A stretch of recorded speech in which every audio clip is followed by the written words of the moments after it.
Dans la Seine, on trouve des outils du Paléolithique, des ex-voto, des céramiques qui ont coulé, des outils de pêche et des enseignes de pèlerinage du Moyen-Âge. Donc tous ces objets nous racontent l'histoire de ces populations qui ont vécu sur les bords de la Seine.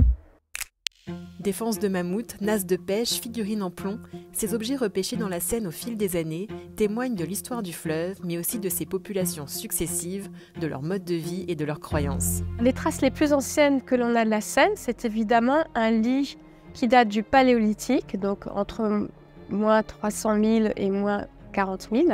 Et nous avons des preuves de ce passage de la Seine à Clichy-la-Garenne, où une fouille de l'INRAP a eu lieu en 2021.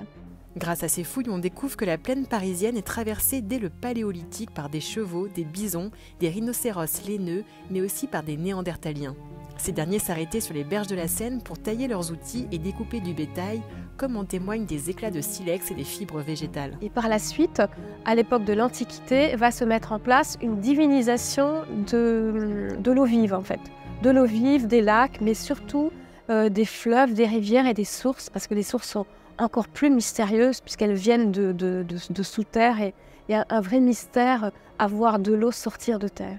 La Seine vient d'une divinité qui s'appelle Sequana, qui était la divinité des sources de la Seine, et on peut imaginer qu'il y a une origine gauloise de ce nom, mais on ne sait pas très bien. Ce qui est sûr, c'est que les sources des fleuves et des rivières sont honorées à l'époque antique.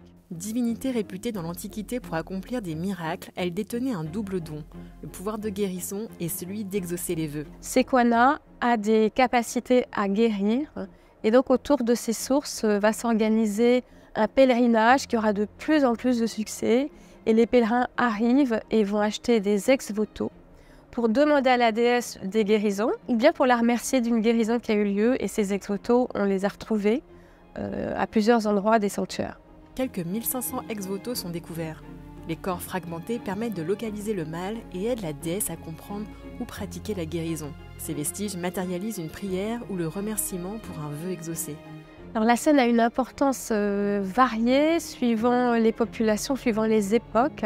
Il y a toujours l'importance de la Seine du point de vue de la survie des populations. La Seine fournit de l'eau, elle fournit une faune, des poissons, les animaux qui vont boire son eau. Et par la suite, il va y avoir le développement de relations plus mystiques, plus religieuses entre la Seine, même si à l'époque préhistorique, cela a pu exister, mais on n'en a pas la trace.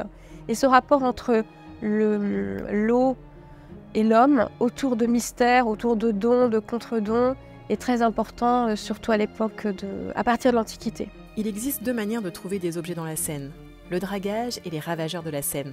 Alors, un dragage de la Seine, c'est un bateau qui va racler le fond, parce qu'on estime qu'au XIXe siècle, la Seine est peu navigable, elle n'est pas navigable toute l'année, donc il faut accélérer, améliorer cette navigation en rehaussant le niveau de la Seine, et pour rehausser le niveau, il faut abaisser le fond. Donc on va racler le fond. En raclant le fond, on ramasse des tonnes et des tonnes de sable, et ce sable est réutilisé pour construire les quais, pour faire des mortiers.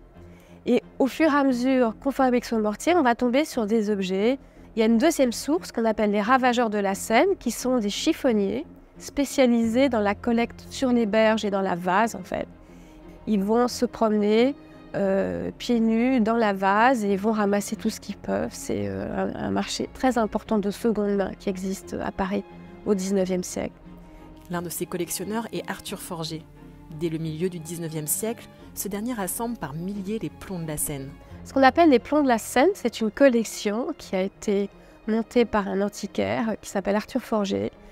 Alors parmi ces plombs, il y a des plombs qui sont des jetons qui sont des substituts de monnaie, en fait. On pourrait dire des bons pour. Alors il y a un bon pour un repas.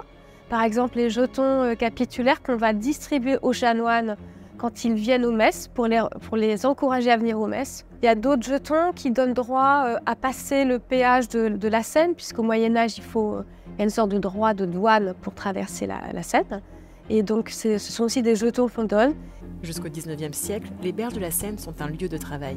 Et on voit sur toutes les reproductions, les tableaux, comment ces berges sont surexploitées en termes d'espace et en termes de rapport à l'eau. Donc c'est plutôt un Paris très laborieux qui a le monopole de la Seine jusqu'au 19e. Donc un regard très différent, pas du tout esthétique, mais très pratique sur le fleuve. Peu à peu, ce lieu de labeur se transforme en lieu de promenade. Si les Parisiens continuent de jeter dans la Seine des objets toujours plus encombrants et polluants, le fleuve reste une clé de voûte du paysage français.